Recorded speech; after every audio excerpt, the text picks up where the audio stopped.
continues to be the Hell Zone, and I continue to be Dan.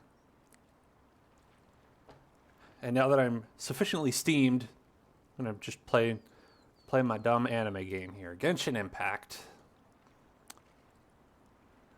Thank you for having that lovely chat with me, Overlord. You're welcome to stay and chat if you want. I don't know if you care about the anime video games, but it's all just a pretense for chatting anyway, right?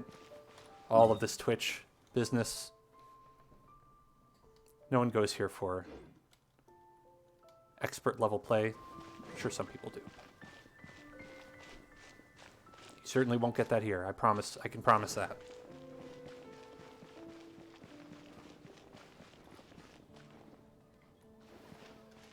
Ad Astra Abyssosk. And if you do end up having to head out, oh yeah, it's Genshin Impact. If you're unfamiliar, it is a free-to-play RPG, similar to Breath of the Wild, in many ways, in fact. Where it's like you kind of have the climb everywhere system that's in Breath of the Wild, and that is, I mean, it's just a good time. It's got the the cooking and the swimming and all that from Breath of the Wild, and it's just one of those good games to chill out and have a good time with, I think. They have this new event going on, which is pretty fun. Where you... Oh, by the way, is my green screen lagging at all? Because I've been trying to perfect this setup where it's like me with the green screen in front of the game for a while, and it wasn't until I ordered like a new part for my computer, some RAM, because I was pretty low, that I think I was able to kind of get it to actually go somewhat correctly. So this is a little bit of a kind of an experiment, I guess you could say, to make sure that it works all right.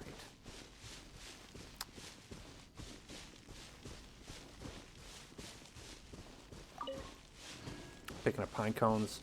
So this is they had this fun event. Oh, thanks. I'm glad it looks okay. I was doing tests earlier today where you stream out to just like a test stream thing that you can do like with your server, your stream key. So I was doing test streams like for like a couple hours today to try and get it like working. Because when I started, it was like there was like a big lag. Like it would be like I would speak and you would hear the words coming out of my mouth, but like you wouldn't see my video do it until about a second later, and it was just the most disconcerting thing to look at. So I'm glad I was able to get that to work. So this is our main boy, D-Luke. He's a big fireman. He loves fire. But this event is for Fischl, who is a Chuny. I don't know if you are familiar with the anime archetype of a Chunibyo. I think that's how you say it. Where they are like, it's called like middle school disease, where it's like you are a little kid who thinks that everything you do is like the most important shit in the world, but you're actually just a normal person. She's very funny in that respect. Guess we can rest a bit. And the event that's going on is that you and her are going and finding these meteorites that fell down. And when anyone touches them, they go to sleep. Oh, that's fine to not know anything about anime. You're better off. That's the thing about us autists, right? Is that we all have our little niches where it's like where our hyperfixations. I forget exactly what the term that a lot of people use is, but like those points of interest where it's like, oh yeah, like I know everything about this, and I'm going to tell you until the point when you don't want to hear about it anymore. And they're always different for people, and I always think it's really interesting, you know, hearing about other people's hyper-specific interests that they have.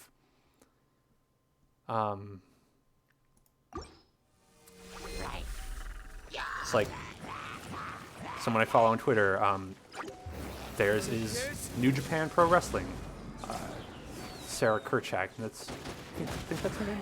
But she's very funny anytime she tweets about like New Japan Pro Wrestling, because it's like, that's, you know, it's totally different from my hyperfixations that I have. Just blasting everything. I like doing this move with my little bard here, because it just, look at all that going on the screen. Look at all those numbers popping up. Everyone's having a bad time there. Not me. I'm having a good time.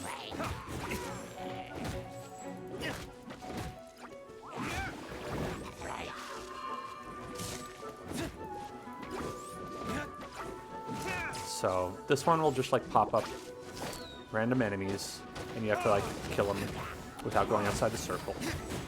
You know, it's pretty simple as an event goes, but it's fun.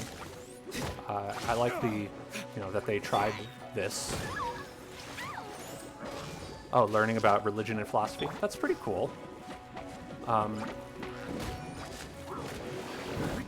a fan of learning. I'm slightly smart, I would say. I always think that it's hard to say that it's hard for me to be like, oh yeah, I'm smart, because it's like on the internet there's always so many people who are like way smarter. Yeah, I can't say I know a ton about religion. If you don't mind me asking, Overlord, is what religion you tend to go with? I mean, it could be which religion you practice or which religion you like.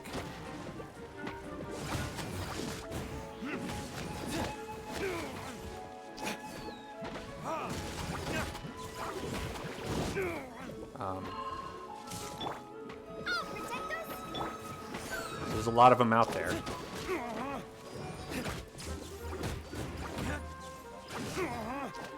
Psychometrics. I don't know what that is. Wow, D-Luke was just like floating there. Just no, I don't know what's going on with that guy.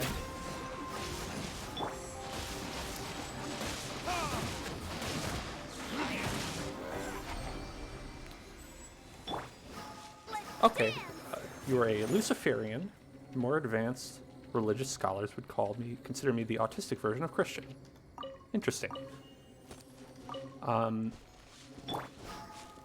I raised Roman Catholic. Didn't have a good experience with that. So not my favorite, personally. Okay, so psychometrics is a way of measuring intelligence like IQ or kinesthetics, the study of physical intelligence like a basketball player. Interesting. So it's those ways of like codifying how smart you are. That is, I remember a lot of those IQ tests, you know. It's funny, with IQ, generally, like, people don't, like, really consider it a good measure anymore, I would say.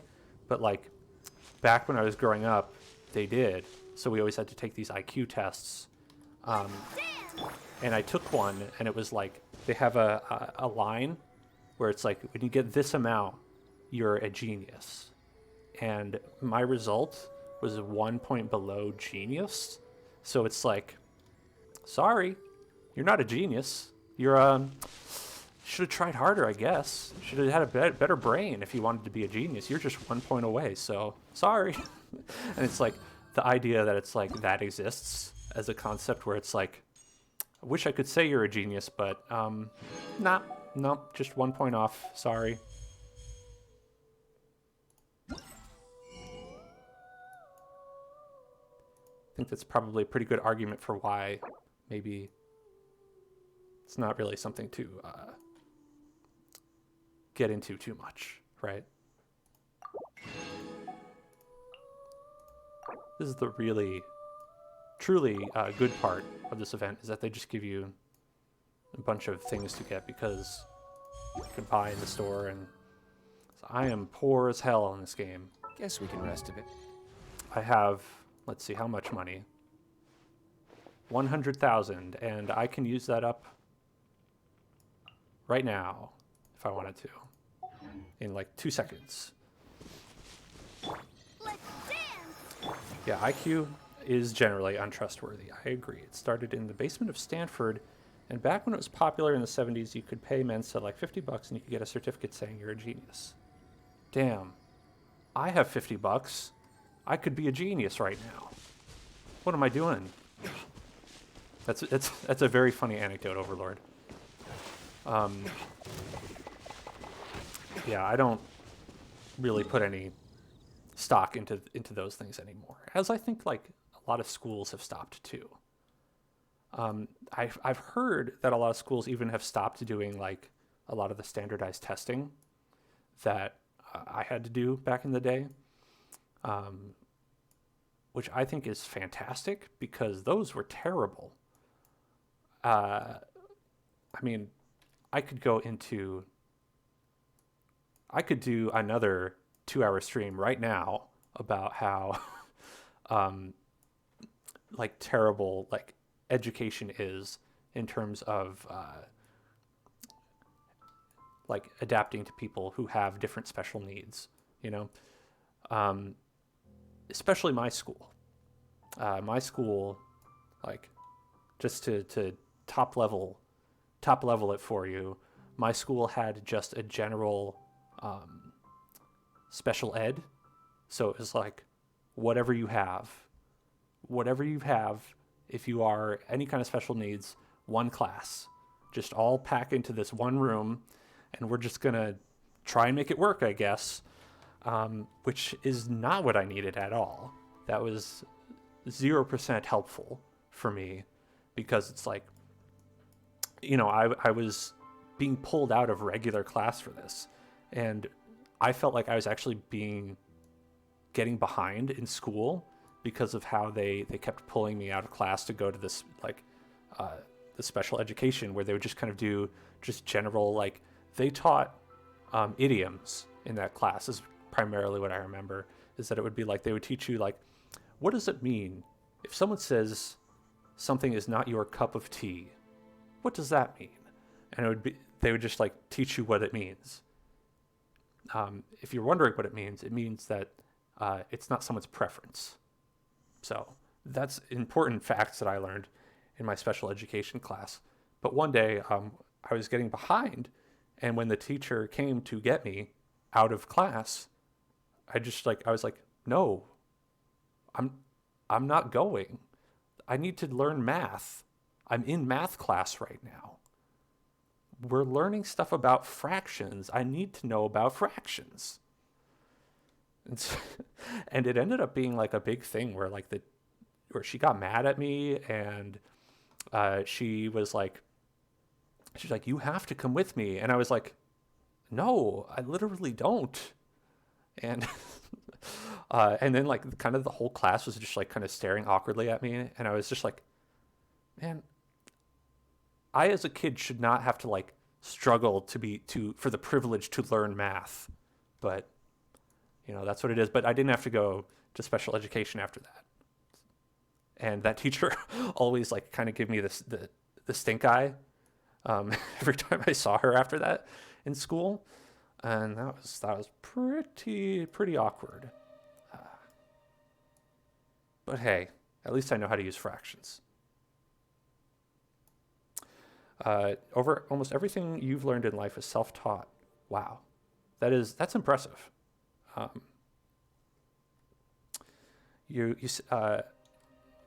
Rira is in the chat. She says her brother's autistic, hated being in class with the other special ed students. They really didn't tailor anything for him in the classroom. And I couldn't agree more.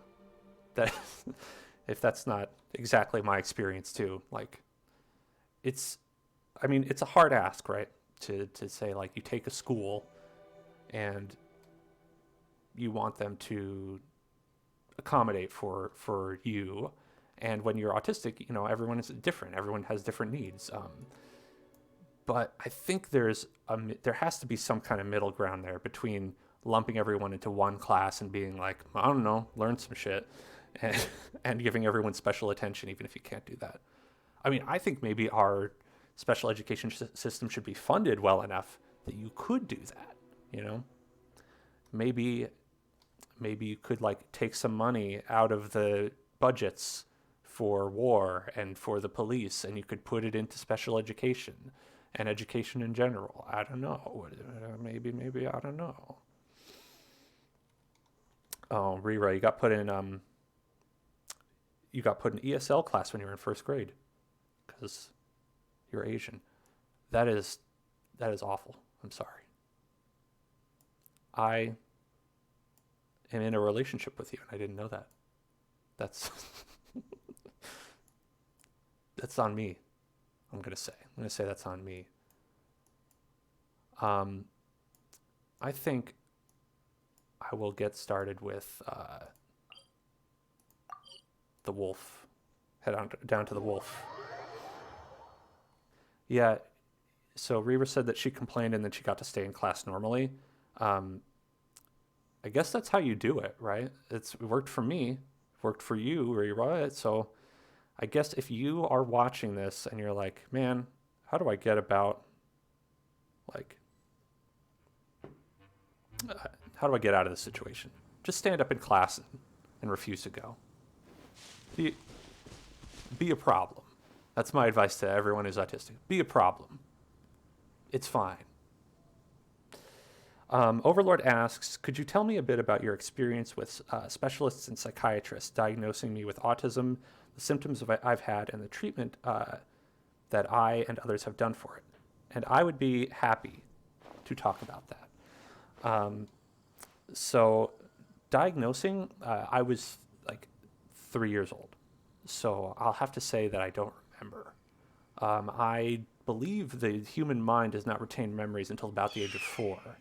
So I think that everything I know about it is like told to me afterwards. So, it does come with like a little bit of an unreliable narrator sort of thing. But kind of what happened was my aunt, who is a special education teacher here in California, retired now, she noticed that as a child, I was like not speaking a lot, and that I was not like, that as a baby I wouldn't cry, and that I kind of did this thing where I would like walk around in circles, and she noticed those as behavioral traits we can rest a bit. of autism. And so they took me in to see a doctor to get diagnosed, to see like, hey, what's up with this? And then the doctor was like, oh yeah, that's Asperger's. Of course now it would be autism spectrum disorder, but back then they were calling it Asperger's. So that's my official diagnosis. But again, there is the thing, with the Nazi connotation, and so it's like, we're going to not use that anymore. And then, okay, beyond that,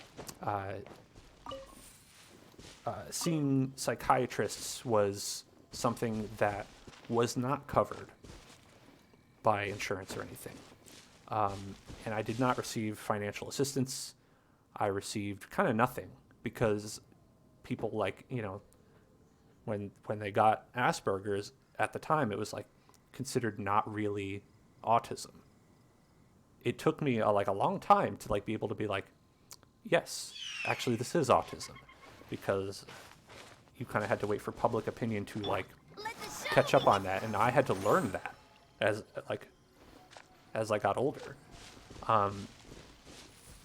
And that was just a difficult thing to deal with because I couldn't go see psychiatrists and therapists a lot. And my parents were like, knew that I needed it because I had, had problems, right?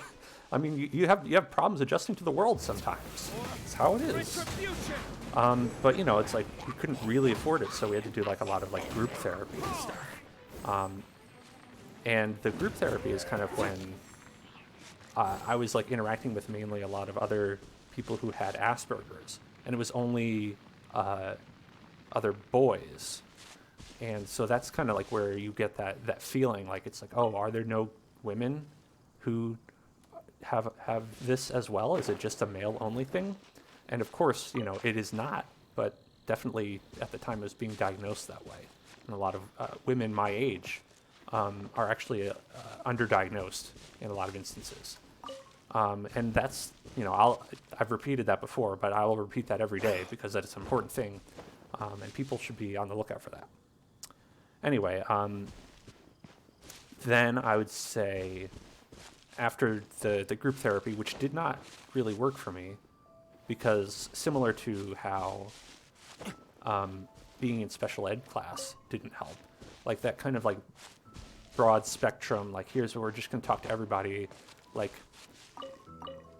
we were not really talking about anything that was useful for me, and I was really not getting anything out of it, and I kind of like didn't get along with most of the boys that were there, so I kind of wanted to stop going to that.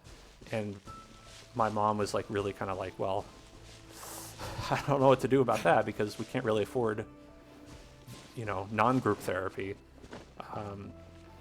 and so I kind of had to just stop going to therapy altogether, which was not probably like there's a better solution than that, but what are you going to do? Like,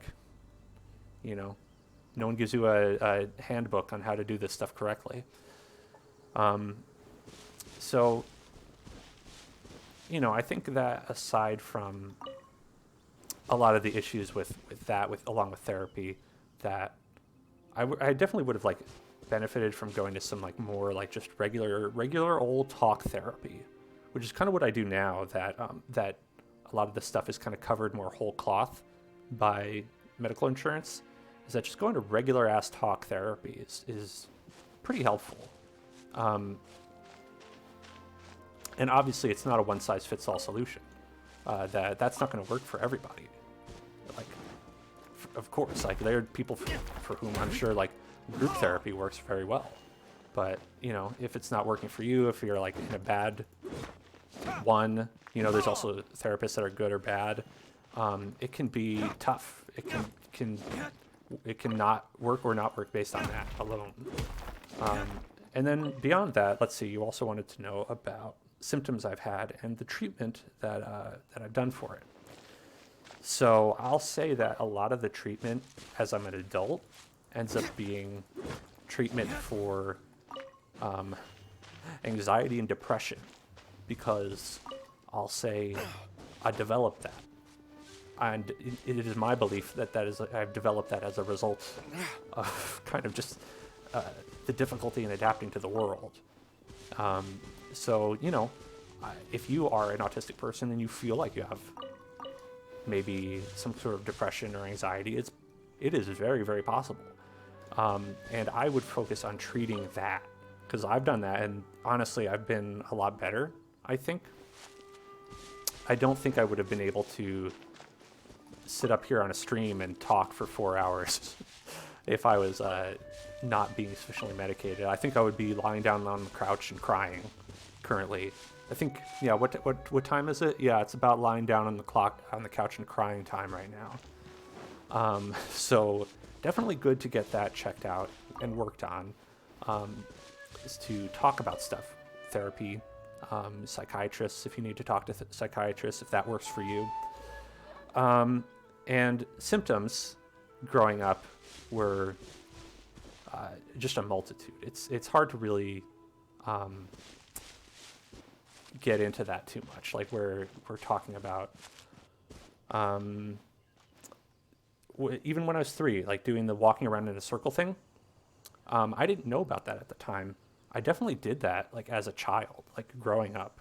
I would just walk around in a circle, like I just pace a lot, and I did that at summer camp.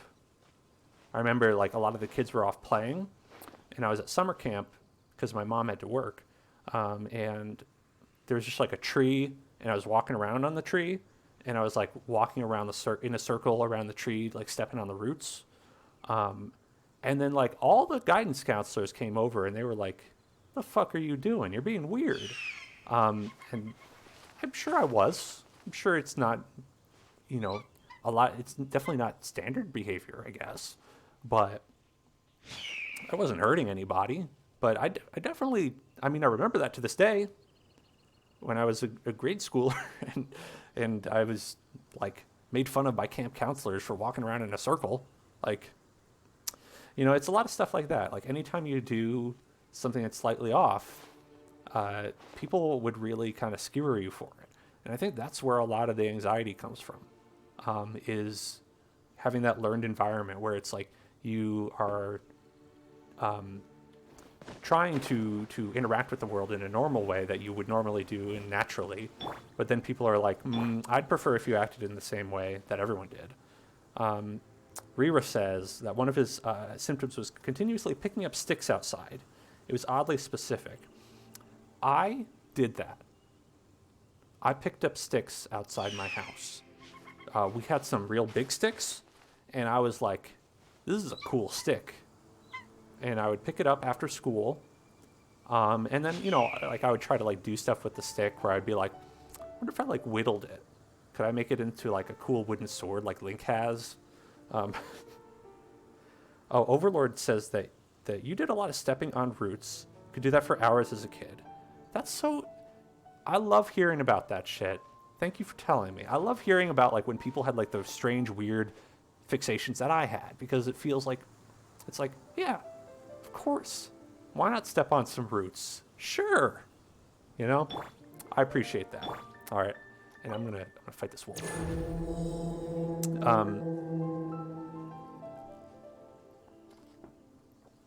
Yeah, it's like all kinds of weird stimuli, and I don't know. Eric replays songs on his toys over and over again. It's his way of stimming. Yeah. Eric is nonverbal, and he likes just playing the first 3 notes of Mary Had a Little Lamb and Old MacDonald and stuff like that. Oh, I messed up. Everyone in my party is bad in this fight other than Beelu.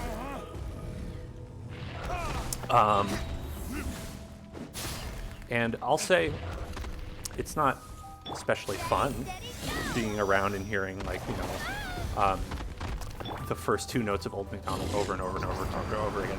But, like, you know, you don't have to make fun of the kid for it, you know, and I certainly don't. It's just like, let him do his thing.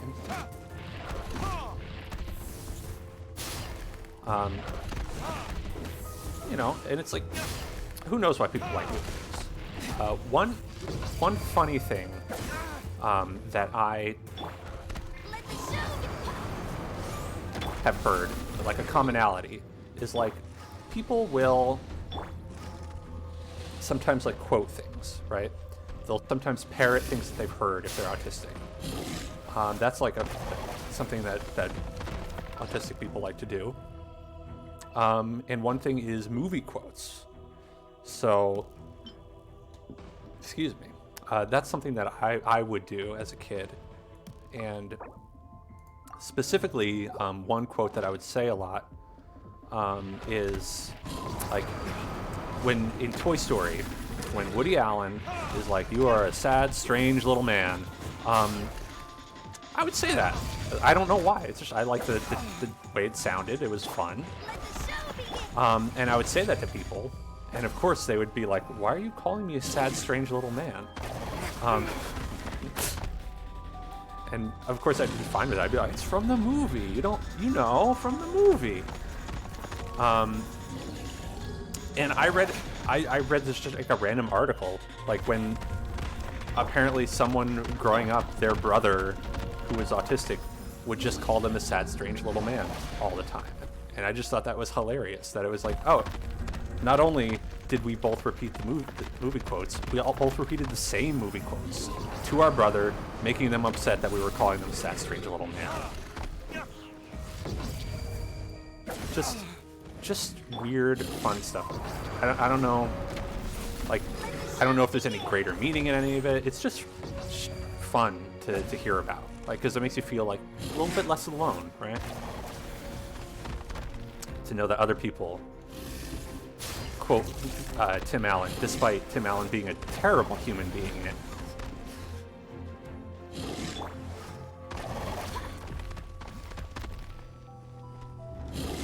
I think he's like one of those, like, I don't know if he's like a conspiracy theorist. I'm not 100% sure, but I know he's like super conservative. Conservative people love him. Some games that helped with my autism. It's hard to say because I don't know specifically about like what helps, right? I'll say that like games like say The Sims, or man, I'm getting worked over. I should just leave and come back. I'm gonna do that. I'm gonna answer this question as I leave and come back. Oh, Overlord says that he's going to give us 2 cents. He got in the top 4% in North America in StarCraft 2. StarCraft 2 is the first game in history to be played in the Olympics, which was last year. Hey, good job. Really, really good job. Like, 4%. I'm garbage at StarCraft. I suck. I got StarCraft 2, I think was the first StarCraft I got. And I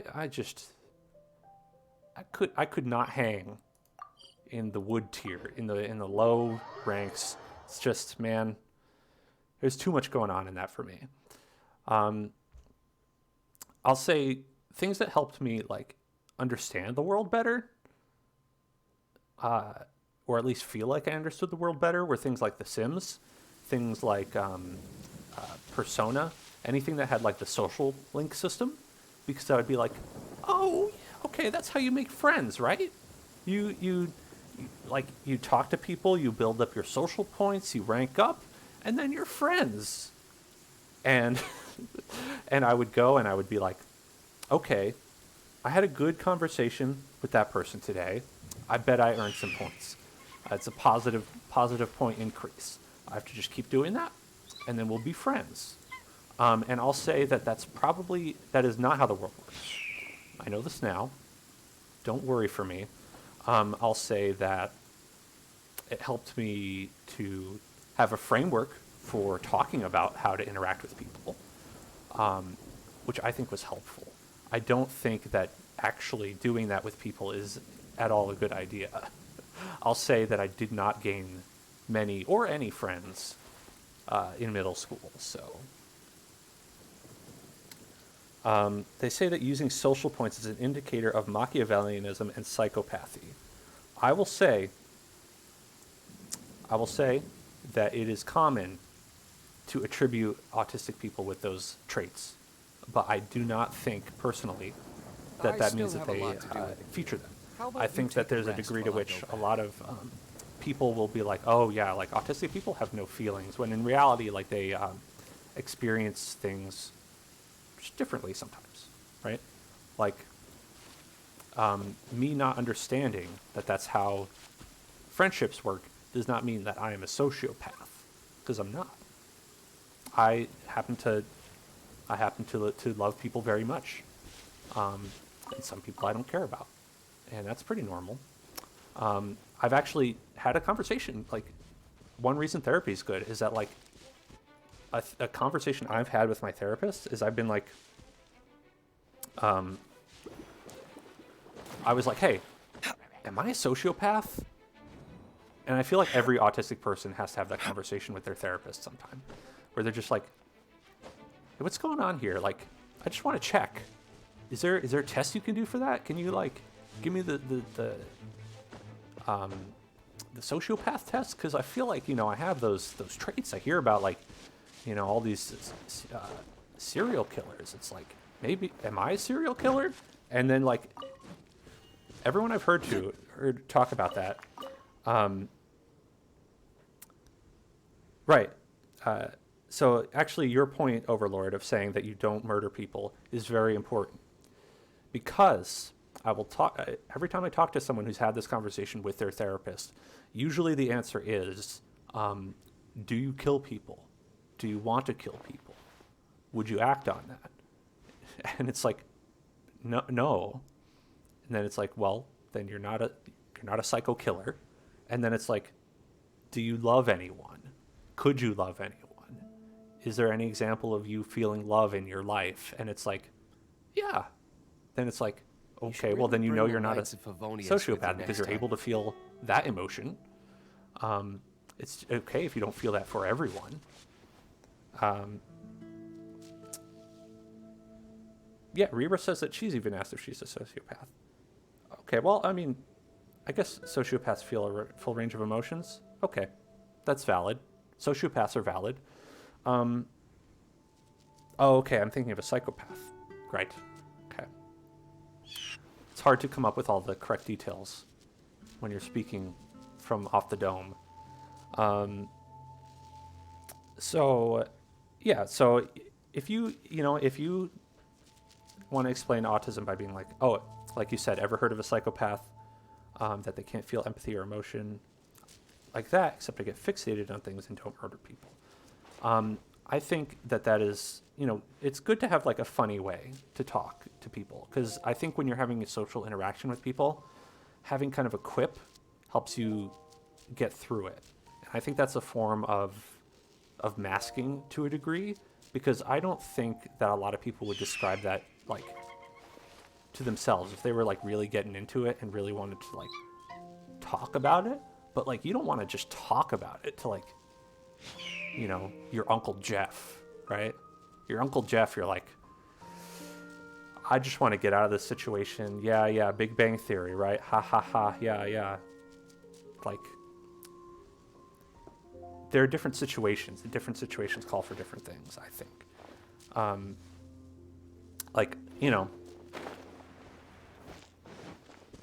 For me, primarily, the way that I get around that is I just wouldn't tell people, right? A lot of the time when I was growing up, I just wouldn't tell people that I had autism, because it's this whole conversation, and if you don't want to have that conversation with someone, it's just way easier to be like, no. What's autism? What's that? I've never heard of it. And you don't have to have that conversation with everyone. Not everyone's gonna give you a good conversation for that, and you certainly don't have to. In fact, the only reason I'm really kind of like vocal about it is because I know that a lot of the times people don't have an outlet for that.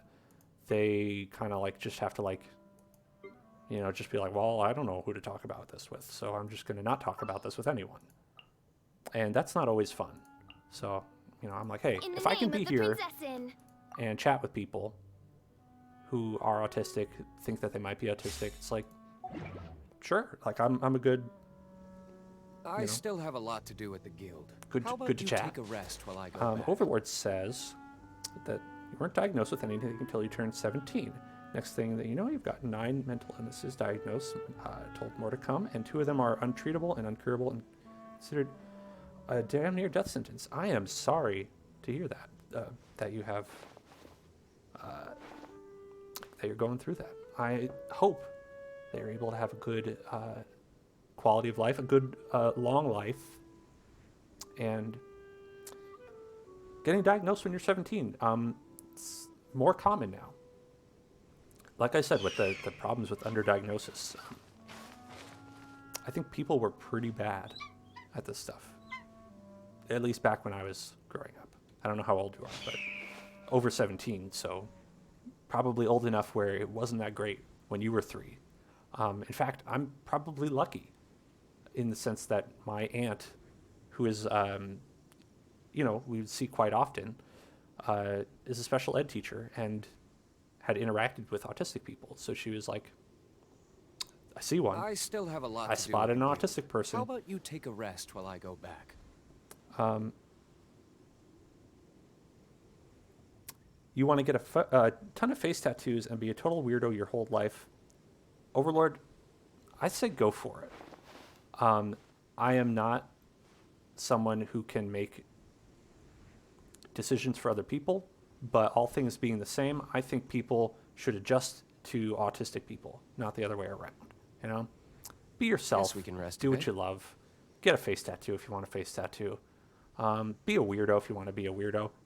As long as you're not hurting anybody, it's cool.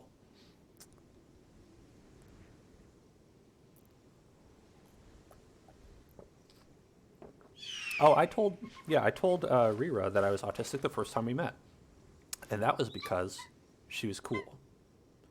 You can tell if someone's cool or they're not cool. You can tell if someone's going to be chill or if they're going to talk about the Big Bang Theory.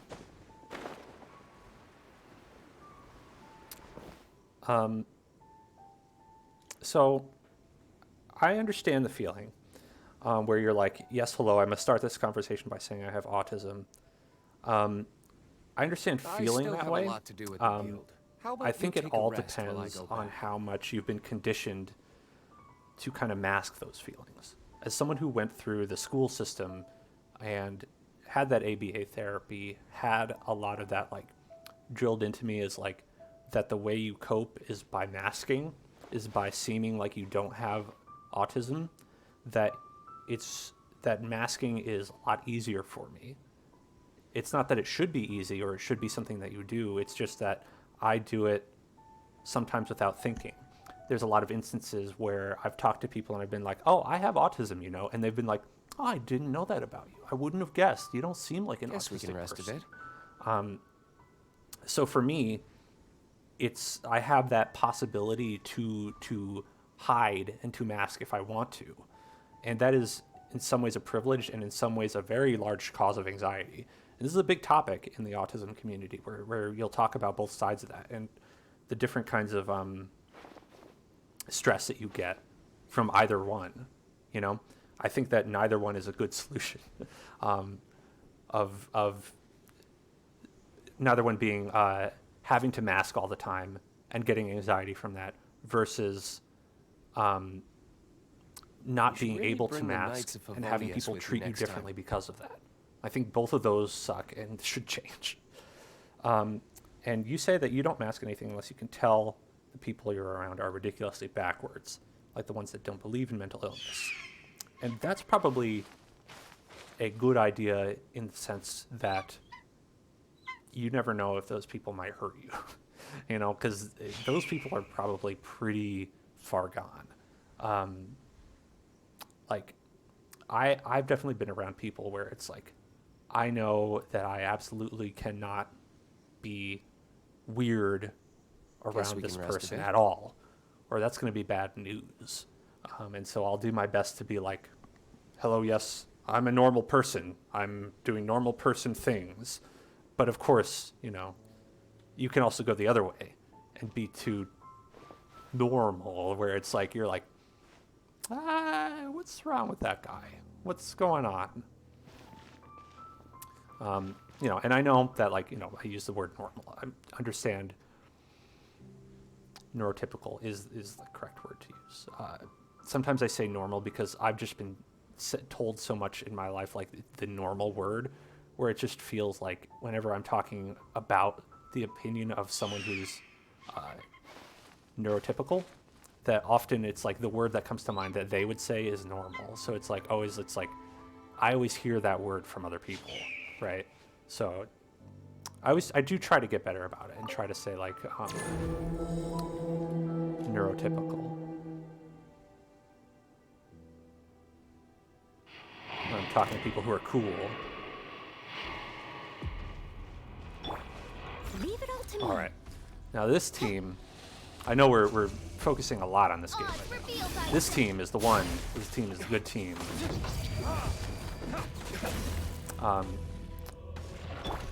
But to loop people in,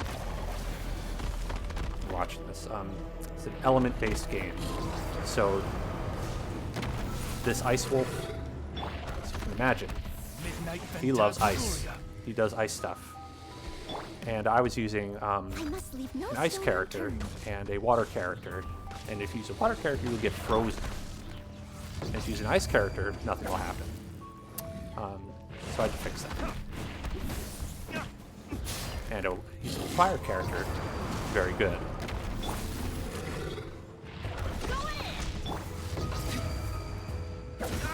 Oh, no. Still don't want to get hit. Yeah. But, you know, anytime someone has to mask, I feel bad. It's, you know, it can feel like, in a way, like, some people are like, you know, when I mask, it feels like I have a superpower, right? Like, I'm able to be just like the neurotypical people. You know, and it's certainly understandable why someone might feel that way, but, you know, it's also has been shown to cause, like, kind of like certain psychological harm. For me, I feel like it's doing that and thinking about it all the time is a large source of my anxiety disorder, which I do have. So, you know, if you're someone who does not have the ability to mask, don't feel bad about it. It's like, you know, it's different ways of coping with the unfair world that we have, I think.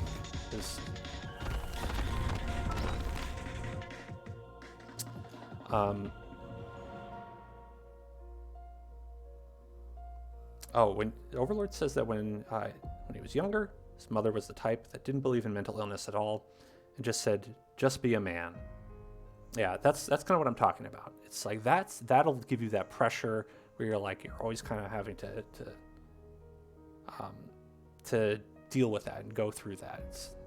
That ain't good.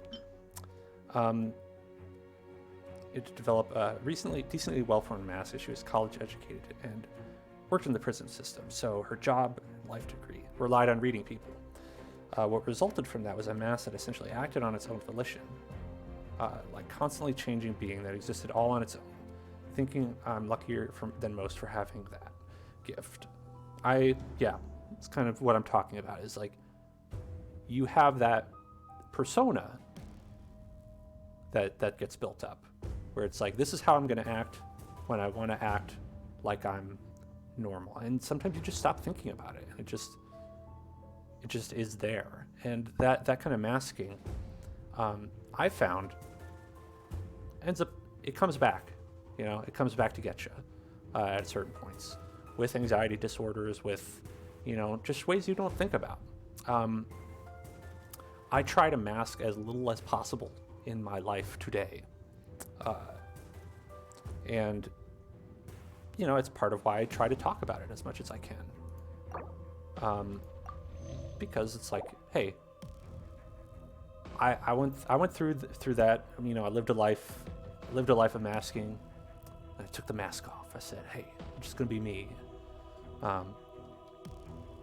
I'll say I probably never really did a great job, because, I mean, I'm just kind of a weird dude in general. But, you know, there's a degree to which having that mask does have you, like, play off as just being weird, not being, like, anything specific. Because you're also not, you know, describing yourself as anything specific. So people don't necessarily know. Let me read this. Hold on. The downside was dissociating a lot. Hang out with Chads and the Stacys. Right. And hit it off extremely well, and we'd all have a great time, but none of it was real. That kind of feeling like you can interact with people who are neurotypical, that you call, like, the Chads and Stacys. I think it's been pretty normal to feel that a lot of this, like, social rift exists, where it's like people are off living their, like, great high school movie lives, and you are here and you are apart from that. But I think that, like, honestly, that, like you said, like, it creates a problem, like dissociating, like, where it's like you feel like it's not you, like where you can talk to people, but you feel like you're not really friends with them because they don't know you. I went through a lot of that, you know. It's tough. You run into situations like these where you are capable in situations to make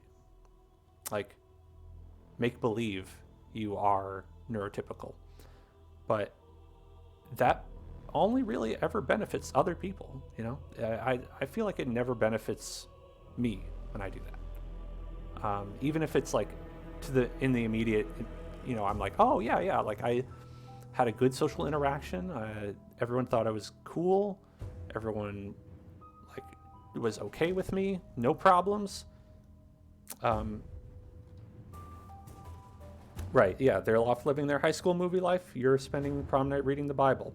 I spent prom night playing Super Paper Mario, all in one go, a Super Paper Mario marathon. And I didn't like that game very much, but I did play through it. And I remember that, you know, because it is very common for folks with autism to struggle socially.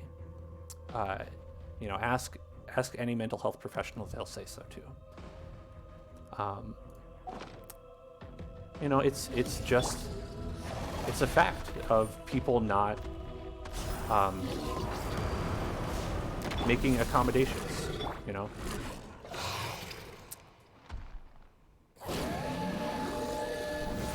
I think I played Pokemon. Yeah, no, I didn't play Pokemon. I watched Pokemon when my family went to Animal Kingdom. They were renting a house in Orlando, and they were just spending the whole week. This is my birth father's family. They were spending the whole week going to Disney parks, and they were psyched as hell. And they were like, we're gonna have a fun time. We're gonna go, you know, to Disneyland, or Disney World, rather. And then there was one day that they were going to Animal Kingdom, but in the morning I was like watching TV and I saw like, oh, the Pokemon anime, and I didn't know that existed. And I was like, wait a minute, cancel everything else, hold my calls. There's a Pokemon anime? Because I played the game every day. I was big into Pokemon, as I am still. You know, and so I was like, okay, I'm staying here. I'm watching this. And they were like, are you kidding? We got to go to Animal Kingdom now. And I was like, fuck Animal Kingdom. I'm watching Pokemon. And everyone got mad at me. A lot of these stories end with that. They end with everyone got mad at me. And that's the story of how you get an anxiety disorder.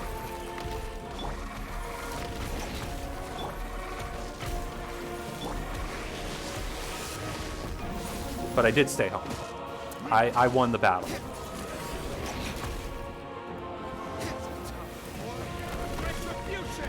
And that's what matters most, is that I got to watch Pokemon.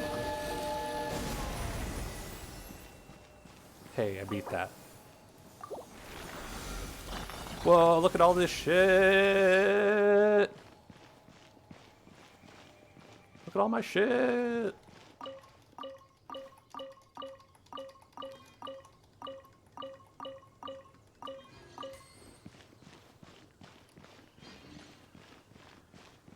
Yeah, that is another movie quote from Spring Breakers.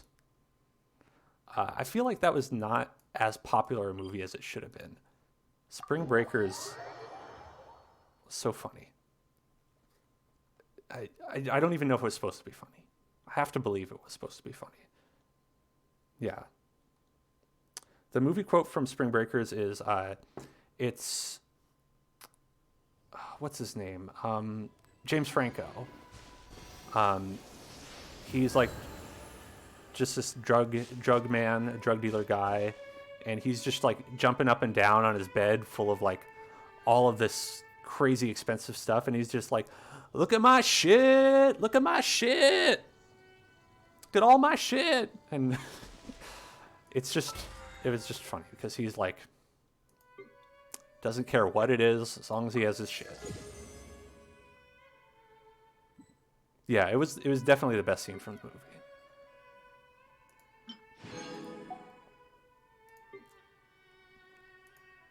Another part of Spring Breakers I'll think about a lot is like, it just gets really weird in some spots, like where they just have like a total like break in the movie where it just like all goes black, and then like there's just a voice that's like, spring break forever. I still have a And lot it's to like- do with the guild. How about you take a rest while I... I love it. It's a good movie.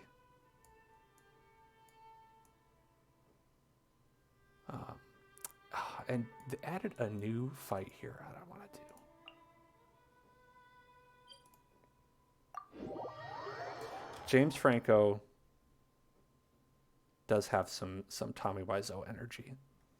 He was a good choice for the disaster artist. I think James Franco, as a person, is bad. I believe he's a sexual abuser. But hey, he did some funnies. Counts for something, right?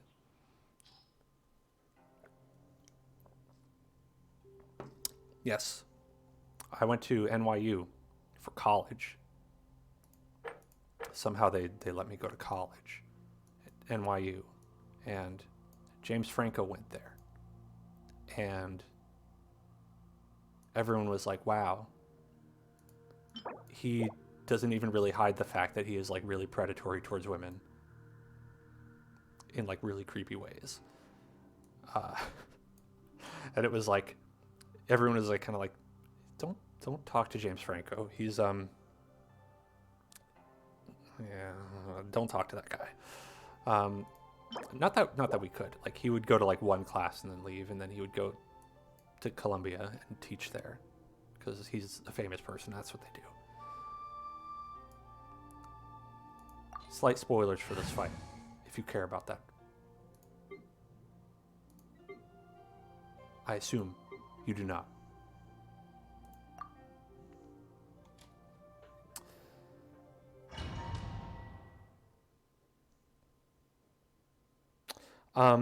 I never met James Franco. He went to our school. It was a pretty big school. But he would always be in, we had one major arts building, the Tisch School of the Arts. It had like one big building, and a lot of people would often see him coming up and down on the elevator. This opportunity is quite hard to come by. Well then, amuse me. Surrender is a valid option. I promise I'll be gentle. Look at this anime man.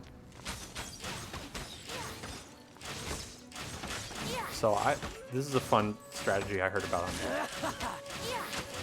on Reddit. Is that you can just fire arrows at this guy. Try this. So quick to flee. Yeah, Reba says that her friend saw him Try at this. at a college dorm outside in the middle of the night. You're wide open. James Franco, an adult man, outside a college dorm. Try this. Hey. Okay, I'm gonna stop doing this and then just do the regular fight. It's just fun. Impossible effort. He ran away.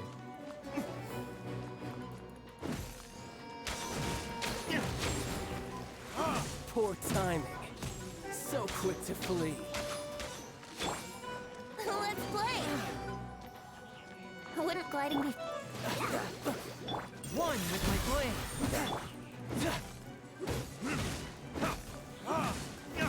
Not bad, not bad. Got it. Yeah, it was the college dorm. You know, it's the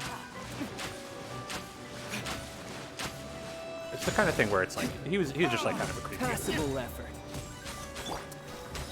Here we go.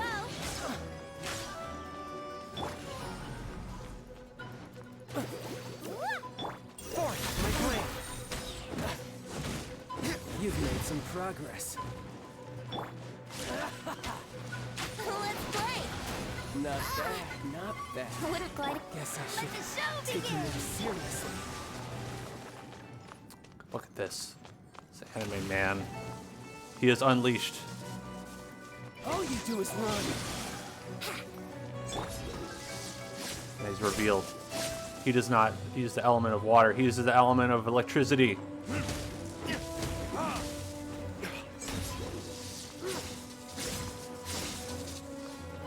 No use hiding back there.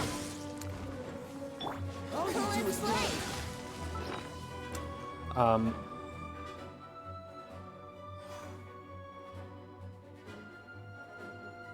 oh, you said that if he's applying he's having sex with college girls, can't call him creepy for that. I mean, a lot of people were just saying that he, there were people who like had bad experiences with him. And you know, it's like, I'm not gonna like go and like, wow, I just died. And like, you know, be like, hey, I've got the scoop on James Franco. It's just, hey, I wouldn't be surprised if you hear more about him in the future. You know, don't be surprised. Because you may.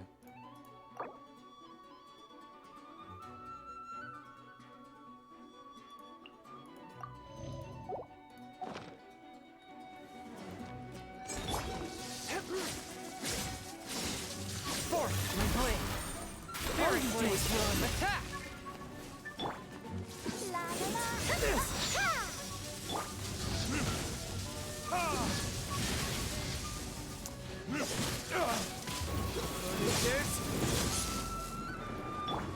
Let the show begin.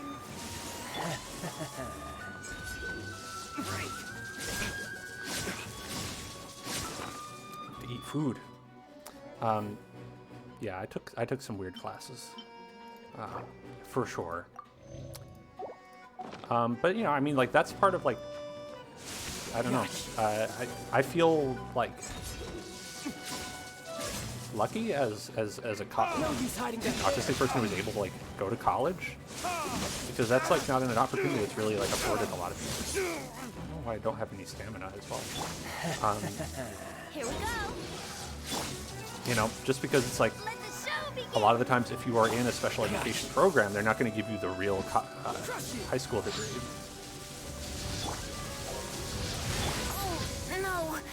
My lyre is broken. Which I think is a little bit messed up too. You know, people want to go to college, they want to learn stuff. Yeah, there's a video game program, which, I mean, I'm a game developer, program games, and, you know,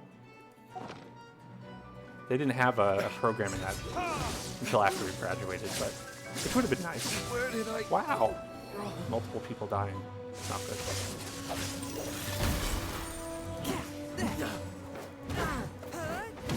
Let the show begin. Raging tide! You've got some skills.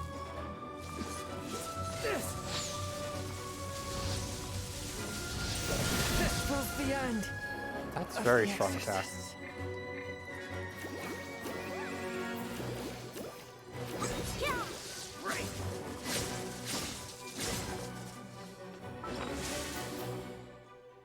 No.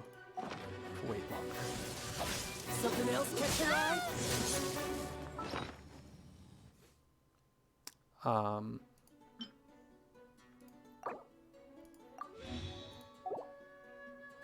The food does look very good. Oh, that's spaghetti. Delicious squirrel fish. Maybe not that one. But look at this gigantic stack. Big old stack. This is a Chinese game made in China, and they have a lot of really nice, like, you know, local cuisine that looks really good. It's like those YouTube channels where they like this Jade Parcels This is just a big old pot full of delicious shit.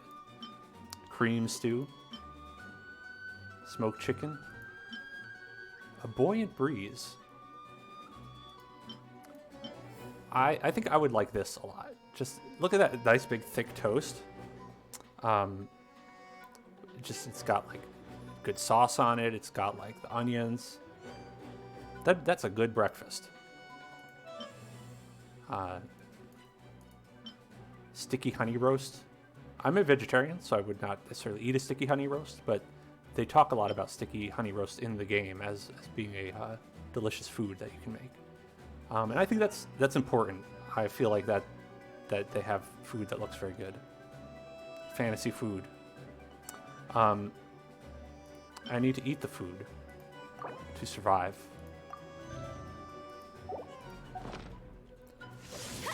Let's dance!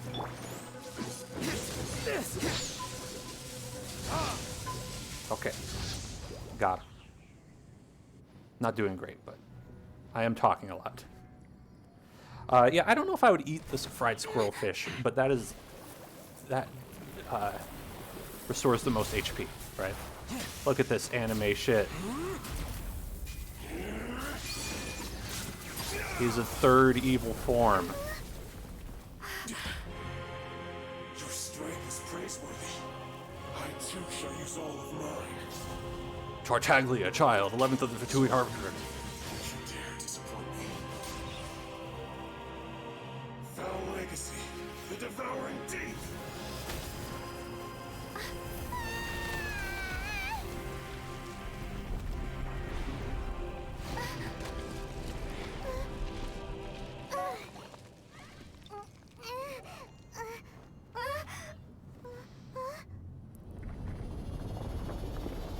Look at that, the eye that glows in the darkness.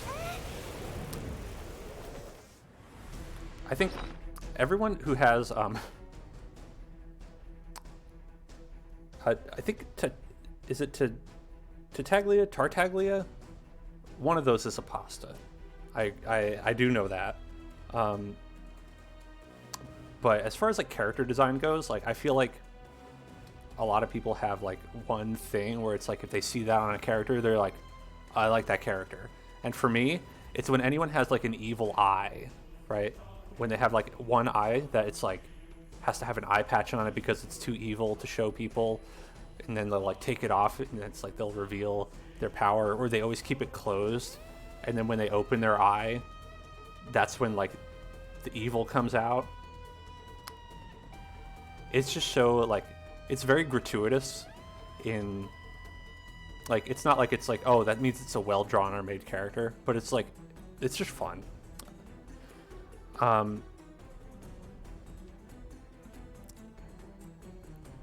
a lot of stuff in this game is Ghibli quality. Did you know this game, the budget was higher than The Witcher 3? I find that so crazy. Like it's this indie looking game, you know, it's like it's made by a supposedly independent studio, but it's a very, very large independent studio in China. And yeah, and I'm serious, it cost more than The Witcher 3 to make this. Like they had full orchestras doing all the music, if you can hear. There are like 7 different dubs. Like I have the English on, but there's like you know, they have like German, they have like Chinese, of course, Japanese.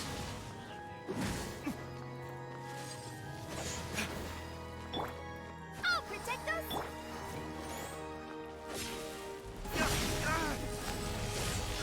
I mean, whoa. Well, okay. I might just be losing this. Rira just said something very anime herself, in fact. To even exceed the Witcher's budget is... Wow. Yeah, he's... I always underestimate how hard it is to, like, speak about things while I'm playing a game and do something that's like actually hard, because this fight is difficult when I'm just playing by myself. And so you can eat food in this game. You just summoned a giant whale that killed me, so I'm done. I have to try again. So there's a thing in this game where it's like you can hard to come by. eat food. Well then, amuse me. Hey, Surrender is a valid option. I promise I'll be gentle. I'll try and go with it. You can eat food, but only once every 120 seconds. So it's not all that like good for recovery. So you have to be careful. You can really get kind of like, oh yeah, it's like I looked down to like be like, oh, what did Overlord say? And then I was like, oh, Barbara died. Barbara, Yahoo! you died. And I was looking down. She's okay. I'm gonna have to start this over because they started me at half health, which I don't know why they would think I would want to do that.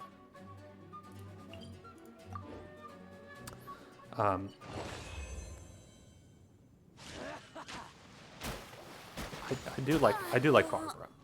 There are good character designs in this. So I can show you Barbara in more detail, because she is a nun. She is a religious nun who is also an idol. So like she's a nun idol. They were like, what if you were a nun but also an idol? That makes sense, right? It's very strange, but I like it. It's like I would never have thought of that character design.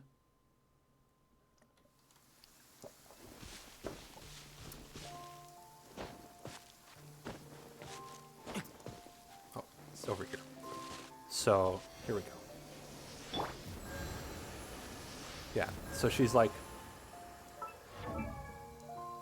obviously you can see like the nun part. Actually, she looks more like a medic to me, but like she'll always sing like this.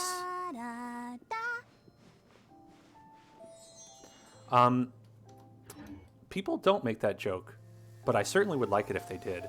I chose a green cup today because I had the green screen on, and I thought that would be funny.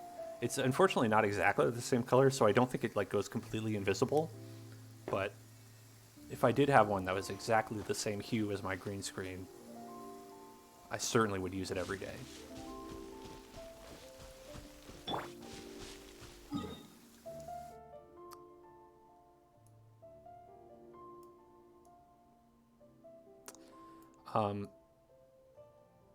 I think I'm gonna go and do another fight just to break things up, because this one's a pretty easy fight. Honestly, if I talk through this, I don't think I'll do any worse.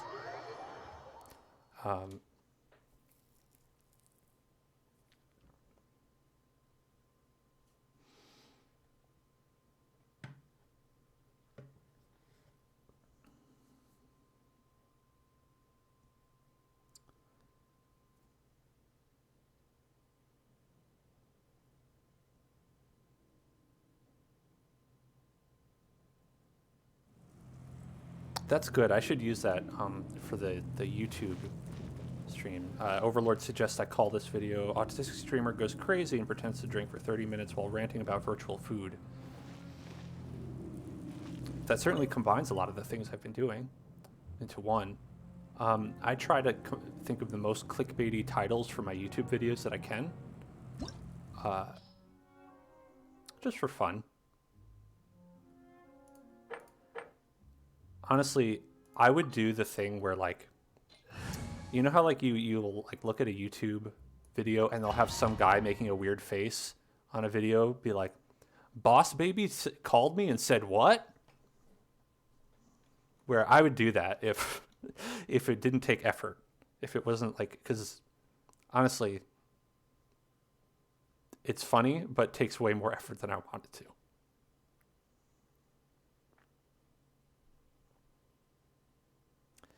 it would be like, Sia said what? And then it's like the video is actually just like, you know, like a serious discussion about like things on Twitter and not like a big jokey thing.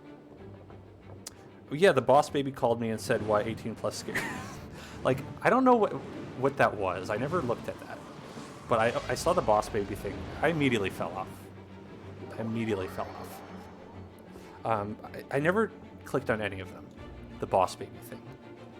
I was just like, you know what? I'm gonna let that one be a mystery. Because I don't want to know.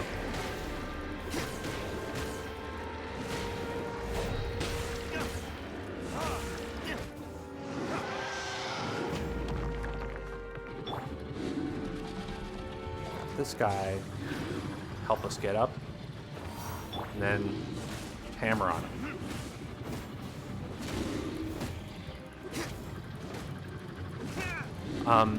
So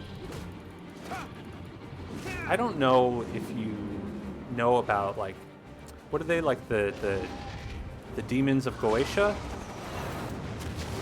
Whatever, like, you know, you have that like it was sort of like a Ars Goetia. Okay, so you know about it.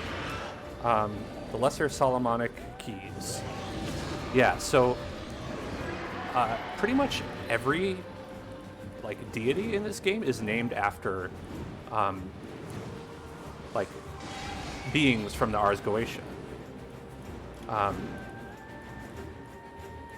Ars Goetia.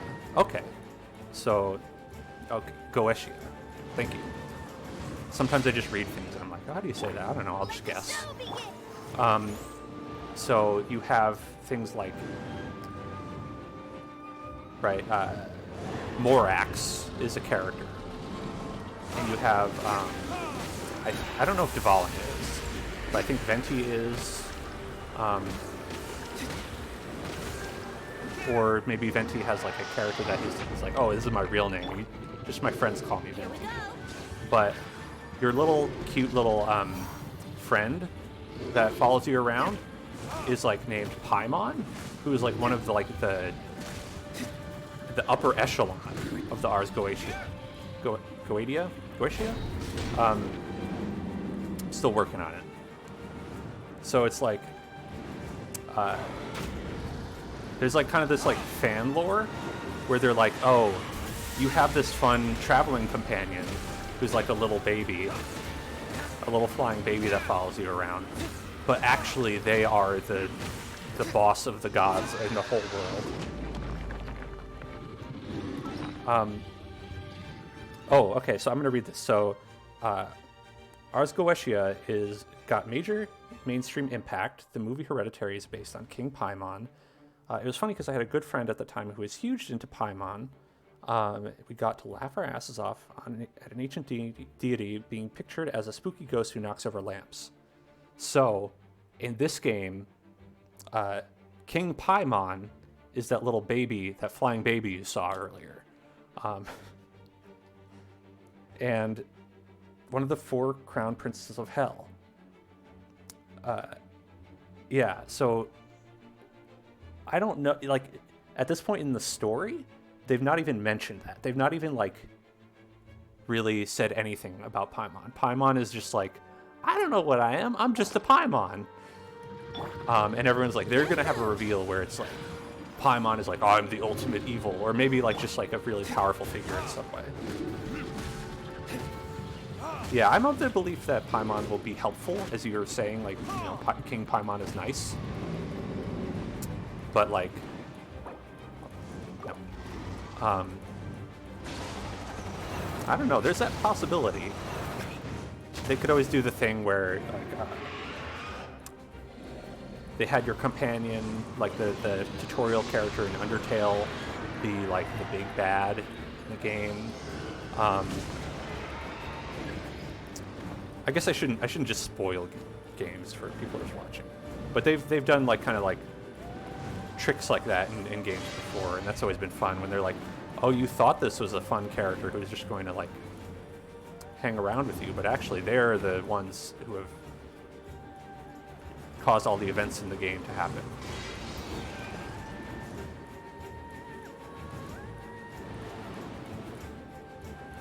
Let the show begin.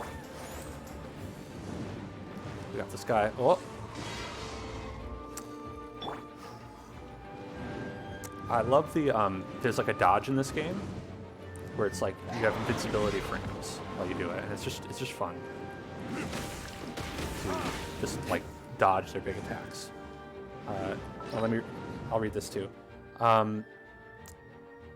So in Ars Goetia, serious demonology communities is pretty looked down upon because it basically comes down to buzzwords, but it still has the biggest crowd, and that is made obvious by the mainstream media. Yeah. When I researched it, when people were talking about this, you know, the mythology of that in relation to this game, actually, I read that it, like, apparently the demonology in Ars Goetia is, like, was just made by a guy. Like, it doesn't come from, like, a holy text. It's not, like, you know, Old Testament or any kind of, like, big mythology. It was just like written by a guy who's like, I think I could come up with some good demon stuff. I don't know if that's true. I assume you are more knowledgeable than I am about this, but I thought that was pretty interesting. That it was just like people were like, hey, this just sounds cool. Let's just make this what if I just made some demons? Like, I know some of the demons from this from Shin Megami Tensei, because they always use, like, certain demons from Ars Goetia in their, like, selection of demons that you can party with. But they use everything, you know?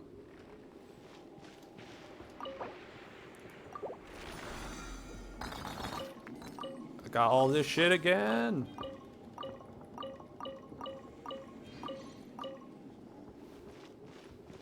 Okay, he didn't make them up. Okay. I must have read that wrong on the Wikipedia page, because I thought he just made them up.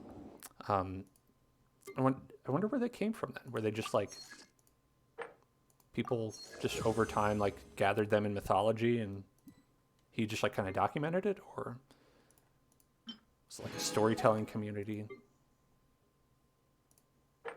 I don't know. These things are interesting to me. Thank you for answering my questions about this. Sorry for asking you one of the most difficult questions of all time, Overlord. But to be fair, you asked me to chronicle my entire autistic history. I'm just kidding. I was happy to do that.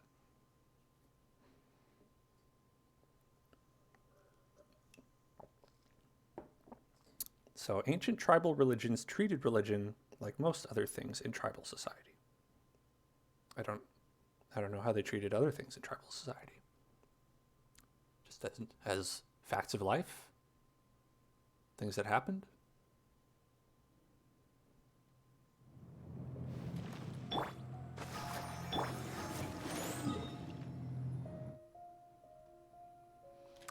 Oh, let me show you Paimon here. So this is Paimon. This is the king demon. I'm watching you. I know your tricks. What some people think is that because in this world your power as a god is tied to how much people believe in you, that Paimon was the most powerful, but then people forgot about her. So then she just became a little baby like this. Funny thing is that this character, Venti, is also a god in the story. And then he just hangs out with you in your party. So Overlord says about the demons, he says that it's moved in trade routes. If you conquered another tribe, you either took their religion, took things from them, or they had to use your religion. So what happens is that people trade bits and pieces of their religion. I understand you're, simplifying this for me, which I appreciate. That's why the Roman pantheon is the same as the Greek, just under different names, similar to how Roman architecture changed after they conquered Greece because they liked theirs better. So basically, Zeus looks just like God according to the Bible. Demons have been around for a very long time, and people name them and swap them around. That makes a lot of sense that would happen. I think it's like cultural diffusion, cultural osmosis. I know it's one of those, that things just kind of get moved around. Sitting at the top of a tree, looking out over a meadow, cider in hand. Thank you, Venti, for interrupting me. Very rude. Oh, it's both cultural diffusion and osmosis? Well, I mean, I guess it's all just a metaphor, right? It's like,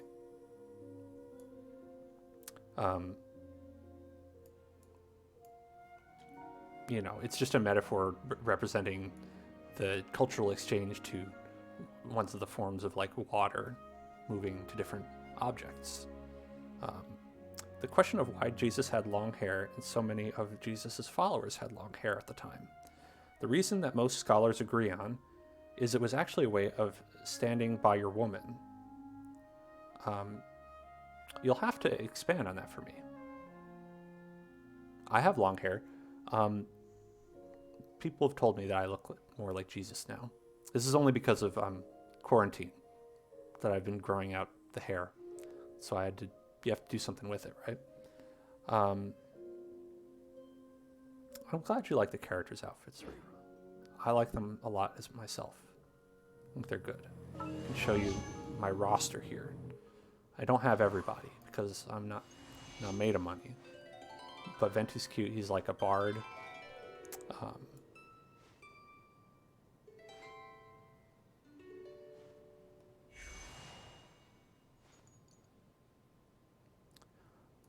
Okay, so you're saying basically that the long hair would show like solidarity with the women. Okay, it's interesting. I didn't know about that. Yeah, Chong Yun has a really cool outfit. He's an exorcist. He uses magic. He's got like the puffy MC Hammer pants. He's got the Kingdom Hearts salty ice cream popsicle. Bring it out. Yeah, eat that. Eat it. Eat it.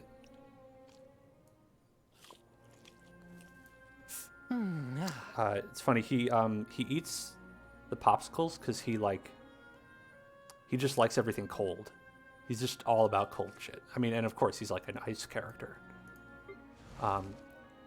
D-Luke is like my favorite. He's canonically in the story. He's basically Batman. He runs a winery by day, and then at night he'll go and do vigilante justice.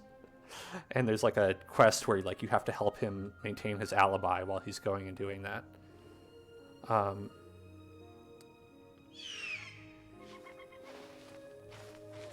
Yeah, I can understand, Overlord, that like shit was not equal at that time by any stretch of the imagination. There's definitely like a lot of that going on. I know that there's also tribes out there and cultures where kind of things were reversed, and there's actually more of a matriarchal society. And I always think that that's really interesting, and I think that a lot of that is like kind of like downplayed in history today. That's like a pretty good thing. You have official, going back to the characters. I created another universe and founded paradise. For I, Fischl, am the Prinzessin der Verirrten. So yeah, she believes that she founded an entire other universe and then was kicked out. And then she's constantly speaking in German, and she has a pet bird who is her familiar. Brittany Cox? It should say who the VO is, actually. They didn't have it at first, but it's... you're right, Brittany Cox. And Ben Pronsky is the bird. Her bird friend. I am impressed that you guessed that. You're always very good at guessing people's voices. There's Noelle. She's a maid who wants to be a knight but can't be a knight, which is weird because she's like arguably a better knight than most of the people. Overlord says the explanation most people give for why matriarchal societies exist is because people believe that they must be extremely intelligent while still fulfilling the raise of kids and take care of the home while the men are away at war role because mothers had to raise intelligent, strong children. Yeah, I mean, I always think that the reason that sometimes, yeah, I think that sometimes like they developed, in my mind anyway, it's like almost if you are growing societies in a vacuum, which certainly you're not, but if you are growing in a relative vacuum where it's you don't have all the history of like, oh, we have all this history of like patriarchal societies to lean on. Like if you didn't have that, you have just a good enough chance to come up with a matriarchal society as you do a patriarchal society because there's nothing like inherent that makes it so. Yeah, this guy, I have trouble pronouncing his name. I'll try. Xingqiu, I want to say. He's very cool. He practices a dead martial art, and he owns the Trades Guild in secret. And voiced by Cristina V. Valenzuela, who's a cool voice actress. She does a lot of League of Legends voices. I like that. This is Ningguang. She... Oh, okay. All right, let me try it. So, Xingqiu? I'm trying. I'm terrible at pronouncing things. Ningguang, I think she's easier to pronounce. She is... They have this, like... in the world of this game, like they have like a system of power in Liyue, which is the like trade capital in this world, and they have the Tianquan. So I say it like Xingqiu.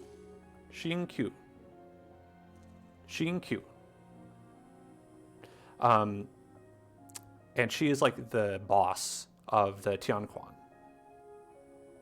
No, she is the Tianquan of the Liyue Qixing. That's it. I got it backwards. So the Qixing is like the group, and she's the Tianquan. And probably a lot of words that I'm going to get corrected on. And you are welcome to do so. And she's cool. We have Bennett here. Benny's adventure team, assemble! He's, he is an extremely unlucky young boy who, no matter what happens to him, like no matter what he does, like bad luck follows him. One of his moves is like a fire sword attack. Wow. Like he just got like Where'd that come from? he just got hit in the head with something, and it's very funny. It's very cute. And one of his moves is like a fire sword, where when you do it, he messes up and he gets like knocked backwards. But the enemy gets knocked backwards too. There's a lot of attention to detail in this, which is probably why it ended up costing more than The Witcher 3 to make. Benny's adventure team, assemble! But another funny thing about him is his birthday is on leap year. So he only has a birthday once every 4 years, which is arguably the least lucky birthday you can have. This character, they're just the protagonist. Nothing special about them. But, you know, this is Diona. She's a little cat lady. And they justify that in the lore by saying she has inherited trace amounts of non-human blood. There's actually like a village full of cat people. And she is a bartender at the Cat's Tail Tavern, but she hates alcohol, and it's her plan to actually like rid her town of Mondstadt from all alcohol, which means that she actually hates Diluc and has like a lot of like anger at him because he's like the tycoon of the winery empire. So they will actually always be at odds. And then you have Amber. She's like the first character you get, and she's like, you know, she's just there to basically explain stuff to you. But she does have like a cute, like, I like her like glasses and stuff, and her little bunny that she has is fun. And there's Zhang Ling, who is a master chef, and her stuff is all like food and cooking based, which is that's a great thing for a character. This is one of my favorite designs for the characters, is Kaya, where it's like, look at this man. They just want to design like a cool anime man, and they just went all out. Like, he has so much going on. He's got the big poofy thing around his neck. He's got like a big jacket. He's got an under vest. He's got like the high boots, the pants, and he's got an eye patch. They designed the character and they were like, it's not enough. We need it. We need an eye patch too.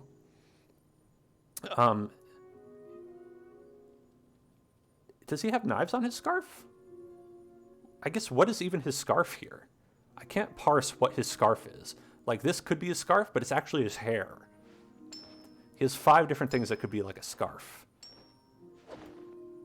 But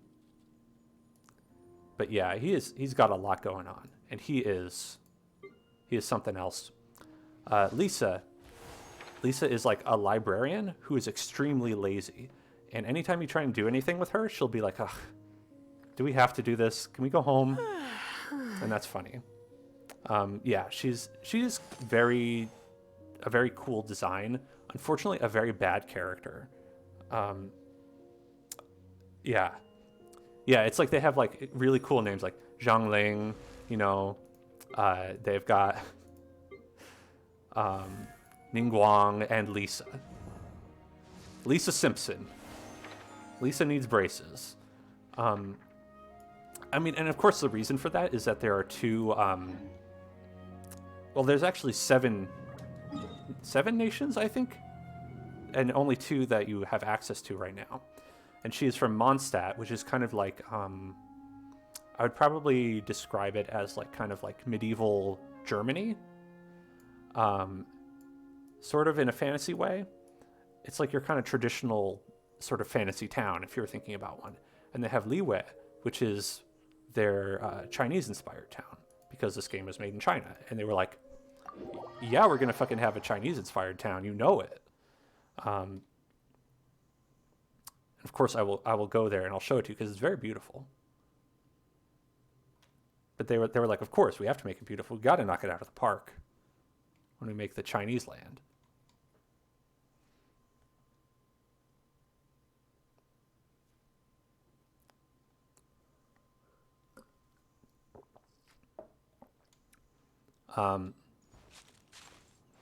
Yeah, see, like they've got like a whole big boat out there. Got this great town.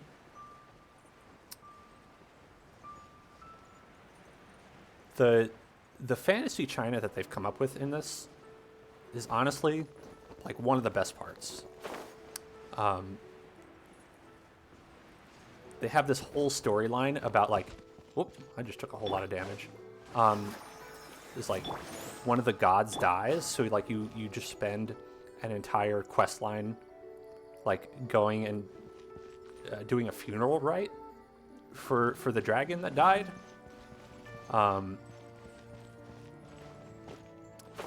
And just like all these like really cool buildings and architecture.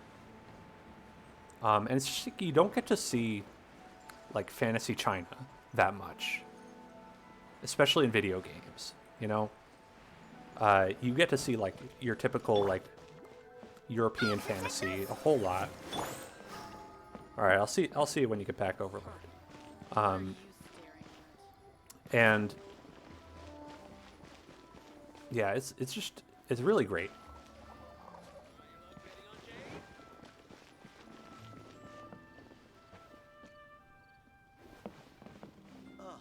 Yeah, I think that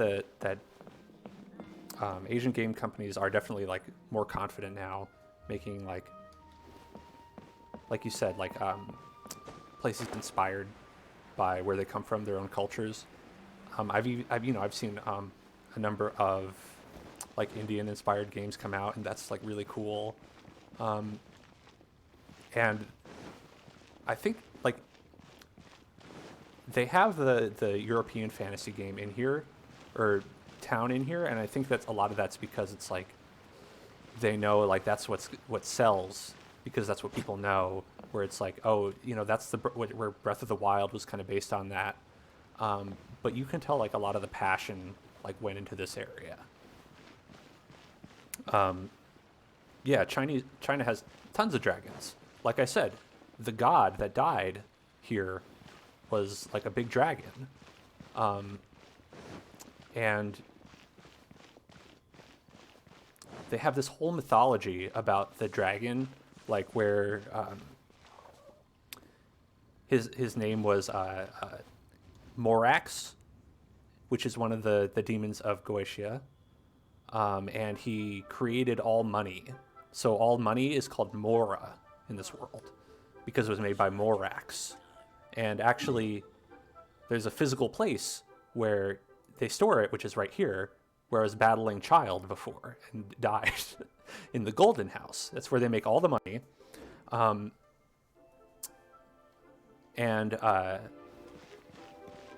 thing is that like that this god Morax, like he has several different names, and he kind of like comes down to earth and like spends time amongst people.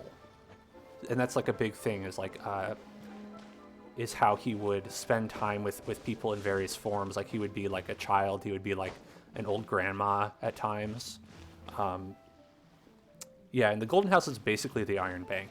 But see, what happened is after Morax dies, he like obviously everyone's very sad, but everyone's also kind of worried because they have no way to make money now. They were even talking about how like there's going to be like an economic shortage now that he died because they can't make any more Mora. So it's like, it's such a well thought out world, and it's really cool. Like it's definitely like not what you expect from, you know, like, oh, it's an anime game, you know. And like it's just like, I think it's so unexpected because it has the history, like an entire, like a different cultural history that it's drawing from. Like you have like the Millilith that patrol around. This is like a very commerce-based society. Each nation, like they inherit a kind of like guiding principle from their gods. So Venti is the god of the like the European fantasy world of Mondstadt. So he kind of like was the god that presided over up here. And when he stopped being, you know, present, because like he kind of like relinquished control of the world. Let's go. Like he, you know, he's no longer like, just waiting to be rediscovered. I'll say he's not a practicing god, right? He's kind of like taking a vacation, and his guiding principle is like freedom. And part of the reason that he kind of gave up the mantle and decided to just like hang around with the party members is because he wanted like Mondstadt to be a free nation. So I was talking about the different like nations of the world, and how Venti, the character that was on screen, is the god of Mondstadt, but he's not a practicing god. He took off the mantle, and he decided to give up that responsibility to let Mondstadt be free, because each of the nations has a guiding principle that they work on, and for him that principle is freedom. So he said that he wanted Mondstadt to choose freedom, and in doing so, they rid themselves of their king that they had, and that they've established a system of politics where they have no king. So they govern themselves now. And so it's just kind of like they had this like violent revolution in the past, but now they are free, and now they are the free nation of Mondstadt. And that's pretty cool. And it's because, like, you know, because Venti imparted that freedom to them, or at least allowed them to choose it themselves. But Leeway over here, their guiding principle that they inherited was contracts, Come on, traveler. Let's go. which they The world is inherited full from of lost from ballads Morax, just waiting to be rediscovered. who is also a character in the game. I won't spoil who, because I don't have them. They're not out yet. But you do meet them in the story. So I think that like that Morax like gave them like the principle of contracts, which establishes them as their own sort of nation that have different principles. So everything they do like relies on like when you make a promise to someone, you keep that promise, and it's like that's their guiding principle that they go by, and so they're a very commerce focused town. They're the center of commerce in this world. Overlord, I think you're right about the Korean MMOs that have become really, really popular. That's kind of like a whole big thing. I remember like Rira and I visited Korea a couple of years ago, and they just had like a crazy number of Korean MMOs going all around. Like even beyond the ones that get translated here, like the ones you were talking about, like Black Desert Online and stuff like that. Like we do see those, but like they have a whole scene going.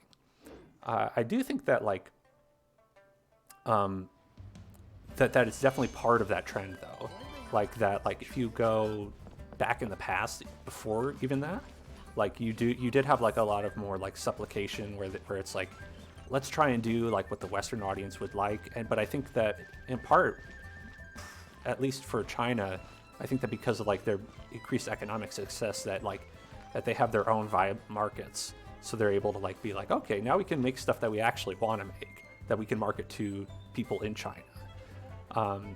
Which it sucks that has to like come around as a result of like capitalism, but at least it's happening, right?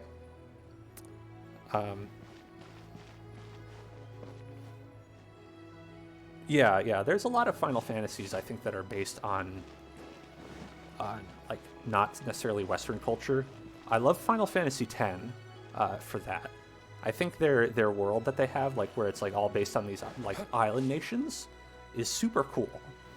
Like I mean, don't get me wrong. I love like the really like steampunky urban fantasy like Final Fantasy 7s and 8s. Like those are fun, but like there's something about like Final Fantasy X that feels like super like unique to me. Like it feels like they like really hit on something really cool with that setting, where that's always been like one of my favorites setting wise. I think that there's tons of good Final Fantasy games. I mean, you know, we were talking earlier about like autistic fixations that we have. Final Fantasy is certainly one for me. I think I play like two separate Final Fantasy gacha games currently, just because I'm like, hey, Final Fantasy, gotta play that. You know,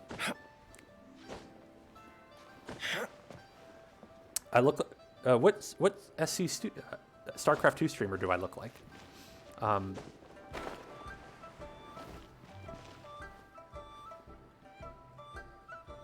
Hoopsaya? I haven't heard of him. I don't know a lot of streamers though. It's interesting when people tell me I look like other people though. I don't know. I always like to hear about that. Yeah, I think constantly screaming and raging.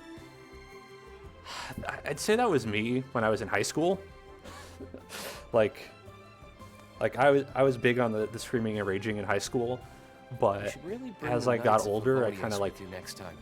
chilled out, but my rage became like more of a quiet rage, where, for instance, I did like a 2-hour stream earlier today that you watched, where I just was very mad at Sia for being sponsored by Autism Speaks.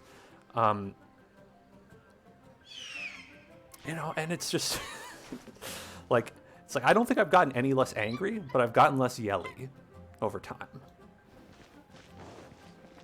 I think if anything, I've gotten more angry. But I'm also chill about it because it's like, you have to survive, right, in the world. You have to find a way of coping with things. Sometimes you just want to sit down and have a nice meal at the street vendor.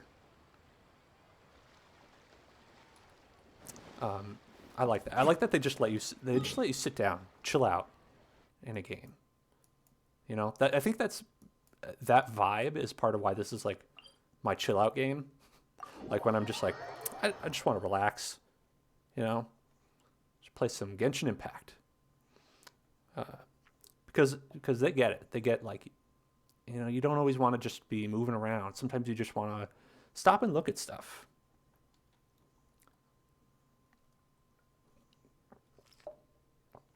I will look up Hoopsaya. I think when I'm done with the stream, I'll look it up because I think I'm probably almost done. It is 11:30 here. I probably should call it pretty soon. We were talking about fun, interesting things with the lore in this game. Didn't even get into the Fatui. They're like the cool Russian people who are evil, I think, but maybe not evil. They're definitely some people in there are evil. I don't know, but a lot of interesting stuff. A lot of fun things to talk about. I'm really glad that you stopped in to chat with me, Overlord. We can definitely chat more on Discord. I think right after the stream, like I can message you or you can message me and we'll get that set up. I'm gonna log into the Discord afterwards. And you folks, if anyone else is watching, wants to head out of the Discord, it's available. And I'm also grateful to Rira for stopping in and chatting with me, even though she's just in the other room. Just always love talking to her. You know, who wouldn't? I say. I think to end it, I'm just going to sit down in the bar, sit down with Nelson. We're just going to hang out with a dead look into Luke's eyes. He owns this bar, actually. All right. So I'll go log into Discord right after this and make sure that you can get in. I actually don't know how it works. I'll try it out. In any case, thank you everyone for watching.